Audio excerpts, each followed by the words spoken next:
600 square meter lot area na may 6 bedrooms and 8 toilet and bathrooms plus mayroon itong basement. Tara silipin natin mga kabahay. At kasama naman natin ngayon ang ating mga designer para sa ating house tour. Una niyong mapapansin mga kabahay kung gaano kataas ang elevation sa bahay na ito. Safe na safe yan kung sakali mang bumaha. Tara pumasok naman tayo sa loob mga kabahay. Pagpasok pa lang mga kabahay ay makikita naman agad natin dito ang kanilang malawak na living area. Magandang bagay naman yan para sa mas maliwalas na feeling. Sa kanilang ground floor naman mga kabahay ay gumamit tayo dito ng malaking windows. Syempre para magkaroon pa rin tayo ng access sa natural light at makita pa rin natin yung mga view sa labas. Kita nyo naman kung gaano kalawak sa kanilang ground floor na nakapaglagay pa tayo dito ng powder room para sa mga biglaang kailangan lalo na kung tayo ay may mga bisita. Ito naman ang kanilang kitchen area mga kabahay na very functional para sa aming client na may countertop at mga cabinet sa taas at sa baba. At katabilan ng kanilang kusina ang kanilang bedroom 1 na spacious at maganda naman yan lalo na kung tayo may mga bisita sa bahay. Proceed naman tayo sa kanilang second floor mga kabahay.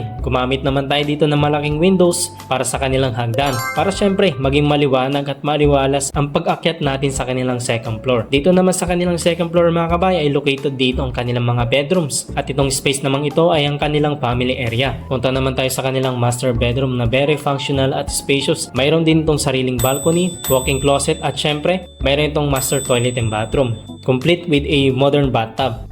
Min-maximize talaga namin ang bawat rooms dito sa kanilang second floor. Dahil ang bawat rooms mga kabahay ay maluwag ang space, may sariling access sa balcony para sa place ng relaxation at syempre toilet and bathroom para naman sa privacy. Balik naman tayo sa kanilang ground floor mga kabay para tignan ang isa sa mga magandang part dito sa bahay na ito, ang kanilang swimming pool. Maganda rin yan for family bonding.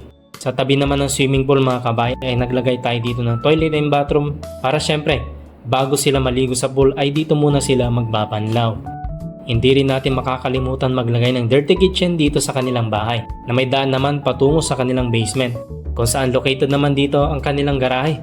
Nakasyang-kasya naman ang dalawang sasakyan. At ang isa pa mga kabahay ay may mga rooms naman dito para naman sa ating mga drivers or mga kasambahay. Isa lang ito sa mga project namin dito sa Southwoods, Laguna. At para sa mga wala pang idea natin mga kabahay ay mayroon kaming branch sa Quezon City, Cavite, Laguna, Batangas, Pampanga at Cebu. At sa mga nais naman magpagawa ng bahay ay message nyo lang kami sa aming page para ma-assist namin kayo sa pagpapagawa nyo ng bahay. At kita-kits ulit tayo sa mga susunod pa nating house tour.